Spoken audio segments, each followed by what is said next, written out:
मित्रांनो, जर मी तुम्हाला विचारलं की हृदयासाठी सर्वात प्रभावी फळ कोणतं, तर बऱ्याच वेळा अनेक जण डाळिंबाचं नाव घेणार नाही. पण एक मनोरंजक गोष्ट म्हणजे डाळिंब म्हणजेच पोमोग्रॅनेट हार्ट हेल्थ संदर्भात भरपूर संशोधन झालंय आणि हे फळ खूप महत्वाचं आहे. आणि यामागचं सगळ्यात मोठं कारण आहे ते म्हणजे इन्फ्लमेशन अँड ऑक्सिडेटिव्ह स्ट्रेस. कारण आज आपल्याला माहित आहे की हार्ट अटॅक हा फक्त कोलेस्ट्रॉलची समस्या नाही. खरी गोष्ट रक्तवाहिन्यांच्या आत होणाऱ्या इन्फ्लमेशन पासून सुरू होते. जेव्हा रक्तवाहिन्यांच्या आतील आवरणाचं नुकसान होऊ लागतं, इन्फ्लमेशन वाढू लागतं आणि कोलेस्ट्रॉल तिथे साचू लागतं, तेव्हा हळूहळू प्लाक म्हणजेच रक्तवाहिन्यांमधले ब्लॉकेजेस तयार व्हायला लागतात. हाच प्लाक पुढे जाऊन ब्लॉकेजेस आणि हार्ट अटॅकचं कारण बनू शकतो. आणि इथेच डाळिंब महत्वाचं ठरतं. डाळिंबामध्ये प्युनिकॅल्गिन्स आणि अँथोसायनिन्स नावाचे शक्तिशाली अँटीऑक्सिडंट असतात. या अँटीऑक्सिडंटचं प्रमाण इतकं जास्त असतं की काही अभ्यासांमध्ये डाळिंबाला ग्रीन टी आणि रेड वाईन पेक्षाही अधिक अँटीऑक्सिडंट रिच म्हटलं गेलं आहे. हे अँटीऑक्सिडंट शरीरातील ऑक्सिडेटिव्ह स्ट्रेस कमी करण्यास मदत करतात. सोप्या भाषेत समजून घ्यायचं झालं तर दररोज प्रदूषण, ताणतणाव, अयोग्य आहार आणि वाढलेली ब्लड शुगर यामुळे शरीरामध्ये सूक्ष्म पातळीवरती नुकसान होत असतं. यालाच ऑक्सिडेटिव्ह स्ट्रेस म्हणतात. आणि हा ऑक्सिडेटिव्ह स्ट्रेस रक्तवाहिन्यांना लवकर वृद्ध आणि कमकुवत बनवू शकतो. डाळिंबातील अँटीऑक्सिडंट ही प्रक्रिया मंदावण्यास मदत करू शकतात. आता रक्तवाहिन्यांबद्दल बोलूया. जोपर्यंत आर्टरीज निरोगी असतात तोपर्यंत हृदयही निरोगी राहते. संशोधनामध्ये दिसून आलंय की पोमोग्रॅनेट रक्तवाहिन्यांच्या आतील आवरणाला म्हणजेच एंडोथेलियमला सपोर्ट करू शकतो. एंडोथेलियमला तुम्ही रक्तवाहिन्यांचं संरक्षणात्मक आवरण समजू शकता. जेव्हा हे आवरण निरोगी राहतं तेव्हा रक्तप्रवाह सुरळीत राहतो आणि रक्तवाहिन्या लवचिक राहतात.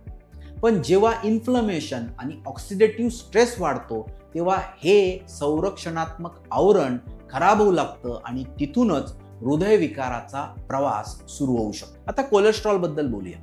अनेक लोकांना वाटतं की डाळिंब कोलेस्ट्रॉल पूर्णपणे नष्ट करेल, असं नाही.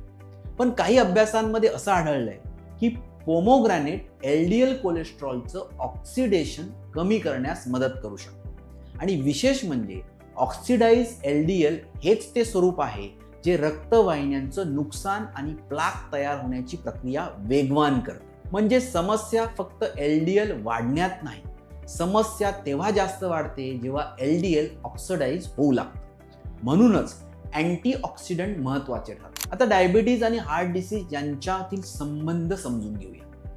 डायबिटीज असलेल्या रुग्णांमध्ये इन्फ्लमेशन आणि ऑक्सिडेटिव्ह स्ट्रेस दोन्ही जास्त प्रमाणात असतात. याच कारणांमुळे त्यांच्यामध्ये हार्ट अटॅकचा धोकाही वाढतो.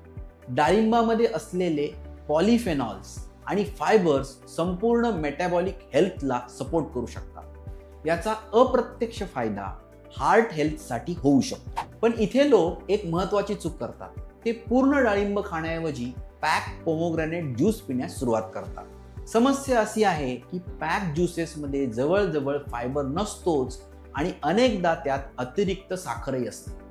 हार्ट हेल्थसाठी पूर्ण डाळिंब खाणं नेहमीच अधिक चांगला पर्याय असतो. आयुर्वेदामध्ये देखील डाळिंबाला हृद्य मानलं गेलं आहे, म्हणजेच हृदयासाठी हितकारक फळ. याचा अर्थ असा नाही की डाळिंब हृदयविकाराचा उपचार आहे, पण ते हार्ट फ्रेंडली डाएटचा एक नक्कीच भाग असू शकतो. तर या व्हिडिओमधील सर्वात महत्त्वाचा संदेश काय आहे?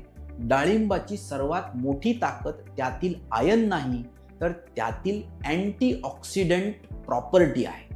हे अँटीऑक्सिडंट्स इन्फ्लमेशन आणि ऑक्सिडेटिव्ह स्ट्रेस कमी करण्यास मदत करू शकतात, रक्तवाहिन्यांना सपोर्ट करतात आणि हार्ट हेल्थसाठी एक चांगली भर ठरू शकतात.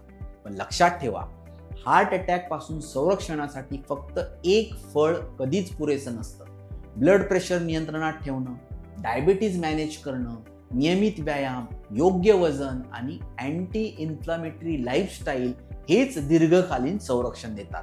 जर तुम्हाला हार्ट डिसीज, डायबिटीज, कोलेस्ट्रॉल किंवा इन्फ्लमेशन संदर्भात काही चिंता असेल तर योग्य तपासणीसाठी तुमच्या जवळच्या माधोबा क्लिनिक किंवा हॉस्पिटलला नक्की भेट द्या. धन्यवाद.